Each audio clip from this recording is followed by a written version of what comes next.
Dzisiejszy odcinek będzie poświęcony głównie tematyce, która najbardziej będzie interesowała początkujących agentów nieruchomości oraz tych, którzy chcą niebawem zostać agentami nieruchomości. Mianowicie będzie poświęcony najczęstszym błędom, jakie są popełniane w początkowej fazie właśnie w pracy w agencji nieruchomości. Zapraszam na ten odcinek.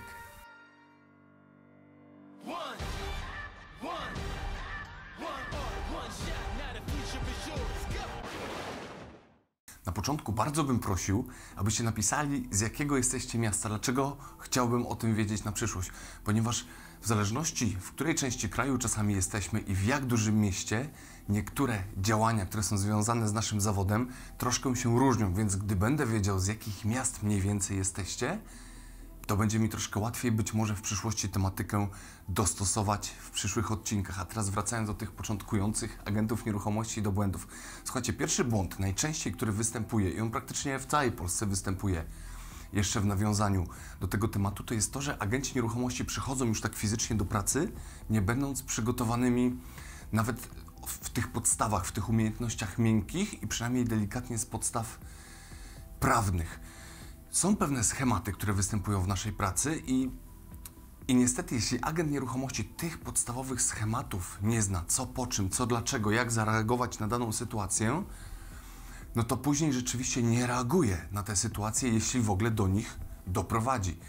I przez to potrafią się te nieruchomości, transakcje nieruchomości, potrafią się, mówiąc potocznie, czasami wysypać, albo potrafi nawet nie dochodzić do tych transakcji, ponieważ jeszcze na pierwszym jakimś etapie pewne rzeczy nie zostały zrobione. Ciężko tutaj wszystko wymienić w ciągu jednego odcinka, o jakie tutaj etapy chodzi. Natomiast są dokładnie te etapy od pozyskania nieruchomości, po dobre przyjęcie tej nieruchomości, po wprowadzenie jej, po odpowiednie publikowanie, następnie po dobry kontakt z osobami, które same do nas zapytania w sprawie tej nieruchomości wysyłają. Następnie prezentacja nieruchomości. Tutaj też często robimy to na czuja, tak jak widzieliśmy w telewizji, albo tak jak nam się wydaje w ogóle, że to powinniśmy zrobić, bo często nam się wydaje, że pewne rzeczy robimy po prostu automatycznie dobrze. No tak już mamy zrobione. Potrafimy mieć problem w negocjacjach i negocjacje, gdy już tu jest problem, to tu boli, bo tu rzeczywiście mamy informację, że ktoś chce nabyć naszą nieruchomość, czyli to już jest naprawdę fajne, takie zielone światło, szczególnie dla początkujących agentów nieruchomości. Natomiast agenci czasami nie potrafią negocjować i też się potrafią kierować jakimiś programami telewizyjnymi, czy tam kilkoma jakimiś audiobookami, które mówią o tych negocjacjach. Dobrze, że te audiobooki są słuchane, trzeba jak najwięcej oczywiście się kształcić, ale właśnie, żeby chociaż te audiobooki były wysłuchane i chociaż żeby jakieś podstawowe szkolenia na ten temat były przeprowadzone. Kolejny problem, jaki występuje u początkujących agentów nieruchomości, to gdy nie mają przygotowania prawnego, ale tego podstawowego. Tu już nie chodzi naprawdę o takie przygotowanie, jakie serwują nam uczelnie wyższe przy ukończeniu kierunku jakiegoś tu tematycznego związanego z pośrednictwem, czy z rzeczoznawstwem, czy zarządzaniem. Tu chodzi o te najprostsze podstawy, chociażby, żeby czytać ze zrozumieniem dokumenty i żeby wiedzieć, jakie dokumenty są związane z daną nieruchomością, a co dalej idzie z daną transakcją, bo to nie wszędzie jest takie powtarzalne. Praktycznie w Polsce każdy rodzaj nieruchomości wymaga troszkę innych dokumentów i tak samo każde przeznaczenie tej nieruchomości później może też wymagać całkiem innych dokumentów, więc jeśli już agent nieruchomości zajmuje się na początku jakąś nieruchomością, jakąś grupą może nieruchomości, to dlatego lepiej to zawęzić po to, żeby się uczyć, żeby troszkę więcej wiedzy mieć z tego wąskiego tutaj źródła tych nieruchomości, niż mieć po trosze, ale tak tylko podłubane ze wszystkich tutaj nieruchomości, jakie są możliwe. To ja bym przynajmniej takie coś tu sugerował, żeby jeśli ktoś chciałby, no chociaż troszkę iść na skróty, choć tutaj nie ma drogi na skróty, ale wiadomo, no trzeba jakoś powolutku robić te postępy, więc takie coś bym tutaj zasugerował. I trzeci błąd, jaki widzę tutaj, jeśli chodzi jeszcze o te takie informacje związane z wiedzą, to jest to, że agenci nieruchomości nie rozumieją dokładnie umów pośrednictwa, na których pracują. Czasami nie wiedzą, dlaczego dany jest zapis. Po prostu menadżer w agencji nieruchomości przyniósł takie umowy, mówi: słuchaj, my na takich umowach pracujemy, naucz się ich proszę. No i rzeczywiście przeczyta agent nieruchomości 5 razy. 5. raz już pewnie jest troszkę ze zrozumieniem, ale gdy dostanie jakieś podchwytliwe pytanie już na rynku boju po prostu z klientem u niego w mieszkaniu czy w jakichś innych okolicznościach, nie potrafi tych zapisów obronić. Na tym bym proponował się skoncentrować, ponieważ takie umowy aż tak bardzo diametralnie się często w Waszych agencjach nie będą zmieniały. Natomiast sensownie byłoby siąść z koleżanką z biurka obok, czy z kolegą z biurka obok i po prostu niech on będzie przez chwilę złym policjantem, a Ty broń. I zobacz, na jakim etapie jesteś. Niech będzie po prostu cały czas zadawane chociażby pytanie, dlaczego jest ten punkt, a czy ten punkt musi być. A co będzie, jeśli zrobię to, jeśli zrobię tamto? To są tak banalne pytania, natomiast one mają prawo w każdym momencie z ust naszych klientów no po prostu wybrzmieć, bo ci ludzie nie znają się aż tak na nieruchomościach i czasami na dokumentach jak my i chcą wiedzieć, co podpisują i bardzo dobrze, że chcą wiedzieć. To jest bardzo dobry sygnał. Tylko jeśli my będziemy stękali albo będziemy troszkę naokoło tutaj szli, no to rzeczywiście wiarygodność nasza spada. I to są właśnie częste sytuacje, przez które w moim odczuciu błahe dość informacje, dość rzeczy, przez które agenci nieruchomości mają kłopoty, ponieważ do tego wszystkiego można się przygotować. Ewentualnie tydzień później wystartować już tak naprawdę na ostro do tego zawodu, ale jest w zupełności na to czas, czyli zanim wyślemy CV do agencji nieruchomości, warto się już czegoś nauczyć. Agencja nieruchomości ewentualnie nas troszkę podszkoli, już bardziej tak pod swoje kanony, pod swoją strategię nas podszkoli. Warto poznać te dokumenty, nawet to jest obowiązek niezbędny, te przepisy prawa i dokumenty, które są związane z nieruchomościami. Tego jest potąd w internecie. Na przykład czytanie księgi wieczystej, czy czytanie ze zrozumieniem aktu notarialnego.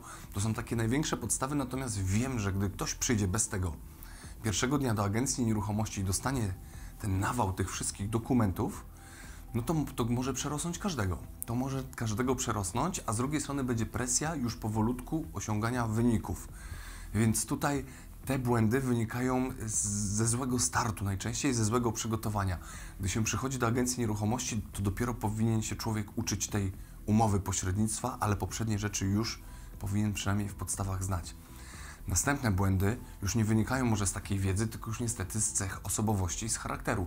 Pierwsza bardzo częsta rzecz jest taka, że niestety jesteśmy leniami i jako początkujący agenci nieruchomości czasami z przyzwyczajeń, często wynikających z poprzedniej pracy, cały czas mamy to nastawienie, że po prostu za sam pobyt w pracy, czy za skupienie w pracy są już jakieś efekty. Natomiast tutaj trzeba dać dużo więcej. Jeśli ktoś ma duże przyzwyczajenia właśnie tam z poprzednich, jakichś tam nawet korporacyjnych zawodów, ja nawet o tym odcinek niedawno nakręciłem, no to tu może być problem i tu trzeba dać dużo więcej z siebie, mimo że tutaj sami jesteśmy rozliczeni, że niby pracujemy tak samo jak wcześniej, no co oni ode mnie chcą.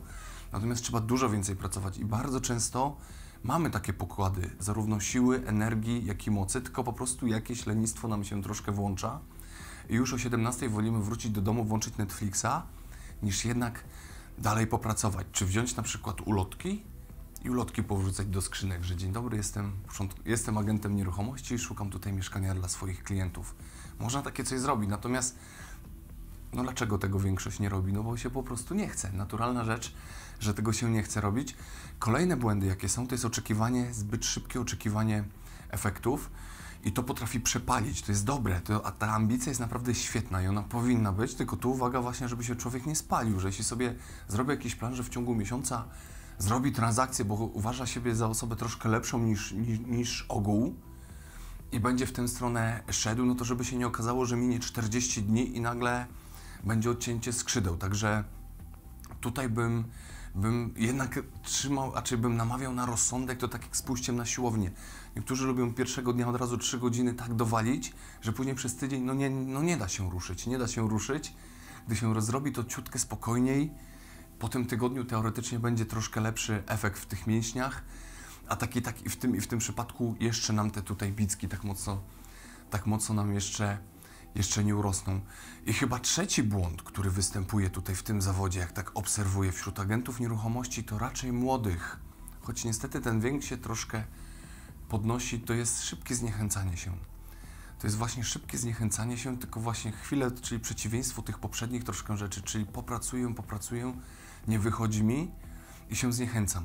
Gdy pracuję, nie wychodzi mi, no to trzeba po prostu więcej pracować albo zmienić pracę, żeby oczywiście nie robić dokładnie tych samych czynności.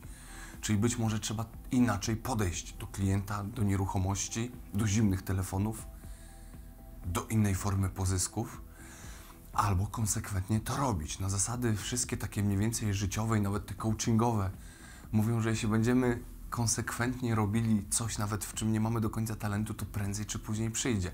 Ja wiem, że są czasy takie, jakie są ekonomiczne, że nie każdy sobie może pozwolić, żeby pół roku się próbować.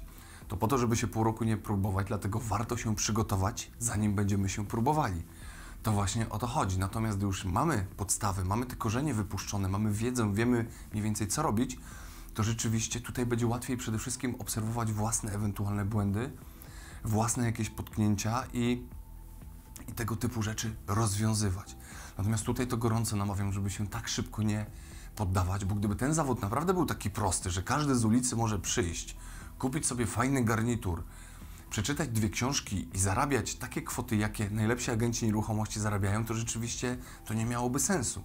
Tu jednak trzeba być troszkę osobą ponadprzeciętną, przynajmniej w pewnych umiejętnościach, w pewnych zdolnościach i w pewnej grupie wiedzy, żeby te pieniądze rynek chciał Tobie zapłacić. Za samo bycie agentem nieruchomości, za samą wizytówkę jeszcze nikt nie płaci, więc tutaj gorąco namawiam początkujących agentów, żeby jednak się tak szybko nie zniechęcali. I chyba ostatni taki błąd, jaki czasami jest, to jest pójście na skróty, czyli dążenie do zrobienia transakcji, ale nie pilnowanie w tym jakości. Czyli celem naszym nie jest zrobienie dobrej usługi, dobrej czynności, jakościowej usługi, tylko naszym celem jest po prostu zarobienie pieniędzy. I to często wypali, za pierwszym razem, za drugim, może za trzecim, ale naprawdę za czwartym już będą kłody.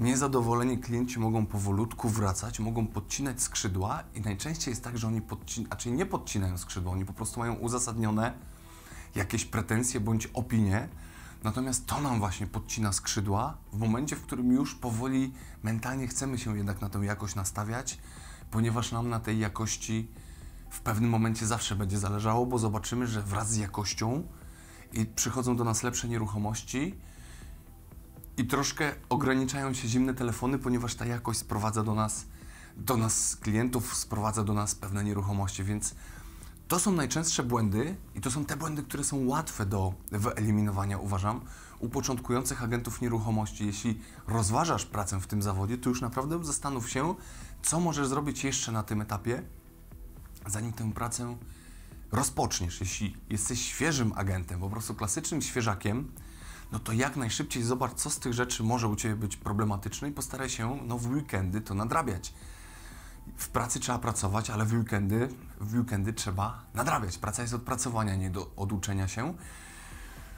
I wtedy powinno być naprawdę dużo lepiej. Czasami agenci początkujący nawet nie wiedzą właśnie, na czym polegają te błędy, tylko po prostu patrzą do tyłu, minęły 4 miesiące, nie ma efektu i jest jakieś delikatne rozczarowanie, czasami duże rozczarowanie. To rozczarowanie czasami jest skierowane do menadżera, czasami do agencji nieruchomości, czasami do całego rynku, czasami do siebie. I rzeczywiście, no tu trzeba tak obiektywnie zobaczyć, co nawaliło, co było nie tak, co było niezgodne z tym, na co się ewentualnie tam obie strony umawiały. Natomiast zawód naprawdę, gdy się przejdzie te początki, później już jest stosunkowo łatwy, ale na pewno jest przyjemny. Na pewno jest przyjemny. Raz na jakiś czas tam są trudniejsze rzeczy, ale one z kolei dodają adrenalinki i sprawiają, że nie ma tej takiej ciężkiej monotonii. Dziękuję za obejrzenie tego odcinka. Trzymam klasycznie kciukasy za początkujących agentów nieruchomości. No i do zobaczenia wkrótce.